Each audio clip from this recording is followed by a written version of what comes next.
നമസ്കാരം. പശ്ചിമേഷ്യയിൽ യുദ്ധസമാനമായ സാഹചര്യങ്ങൾ തുടരുന്നതിനിടെ തെക്കൻ ലബനനിലെ ഹിസ്ബുള്ളയുടെ പ്രധാന താവളമായ ബിൻറ്റ് ജബൈൽ ഇസ്രായേൽ സൈന്യം ഉടൻ കീഴടക്കുമെന്ന് പ്രധാനമന്ത്രി ബെഞ്ചമിൻ നെതന്യാഹു പ്രഖ്യാപിച്ചു. ഹിസ്ബുള്ളയുടെ തലസ്ഥാനമെന്ന് വിശേഷിപ്പിക്കപ്പെടുന്ന ബിൻറ്റ് ജബൈൽ ഇല്ലാതാക്കുന്നതിലൂടെ സംഘടനയുടെ സൈനിക ശേഷിയെ പൂർണ്ണമായും തകർക്കുകയാണ് ലക്ഷ്യമെന്നും അദ്ദേഹം വ്യക്തമാക്കി. ഹിസ്ബുള്ളയ്ക്ക് നേരെയുള്ള സൈനിക നീക്കം ശക്തമായി തുടരുമ്പോഴും ലബനനുമായി സമാധാന ചർച്ചകൾ നടക്കുന്നുണ്ട് എന്നത് ശ്രദ്ധേയമാണ്.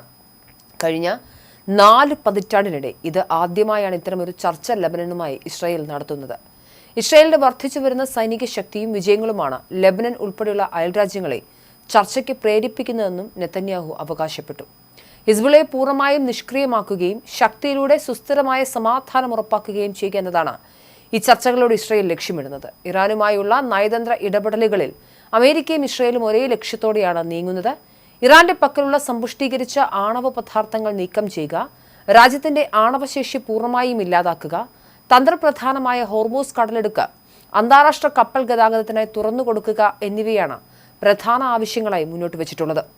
നിലവിലെ ചർച്ചകൾ ഏത് ദിശയിലേക്കാണ് പോകുന്നതെന്ന് പ്രവചിക്കാൻ കഴിയില്ലെന്ന് പറഞ്ഞ നെതന്യാഹു സമാധാന ചർച്ചകൾ പരാജയപ്പെട്ട് വീണ്ടും യുദ്ധമുണ്ടായാൽ ഏത് സാഹചര്യത്തെയും നേരിടാൻ ഇസ്രായേൽ സർവ്വസജ്ജമാണെന്ന് മുന്നറിയിപ്പ് നൽകി.